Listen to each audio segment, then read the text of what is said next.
Жошханның басында екеулеріңіз айтыстыңыз. Ойбай, сонда анау Соны айтып беріңізші, өз аузыңыздан естейікші. 2014 жылы бір күні Жүрсін ағаға хабарласты осылай. Ұлытауға күллі үкімет адамдары жиналып бір құрылтай өткізейін деп жатыр деді. Алаша ханның басында деді. Сол жерге бір 2-3 пара айтыс керек болып тұр деді. Сен Бекарыспен айтыс берсеші деді. Ол жерде қазы болмайды деді.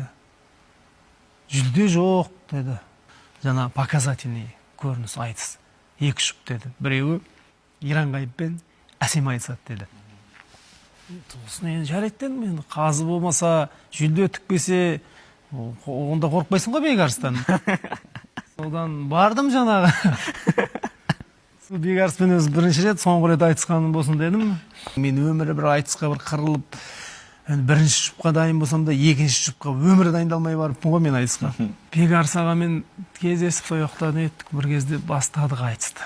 Айтыстың жошықаны Бекарыс келіп отыр дедім. Бекарыс айтты бір кезде, не дейді екен бірдеңе мақсат бұған теуіп кетіп, жошықан деп мақтап теуіп кетіп жүрмесін.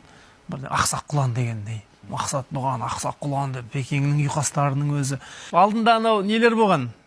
Конференциялар болған. Ғарифолла Есім ағамыз бастаған керемет профессорлардың бәрі. Алашаханда жатқан Шыңғысхан деп бір айтты. Жошықанды ақсақ құлан теппеген, ол балай болған, тарих деп жатыр, содан бірдеңе құлаққа ілініп қалған. Өзім тұрамды айтам ғой жаңағы. Ол Жошықан деген қаған, Шыңғыстың ұлы қағанды ақсақ құлан қалай тепкен, ұйқас сонымен бітеді ғой. Бекең сонда айтты ғой. Дейсің бе, ақсақ құлан қалай тепкен, тарихқа көз жібертіп талай өткен. Ол деген кет туғанның кереметі қағанға жеткізуді қолай еткен. О кезде де саясат бүгінгідей билікке бірден айтып оңай деп пең. Заманбек өзін өзі қалай атса, ақсақ құлан жошыны солай тепкен деді ғой.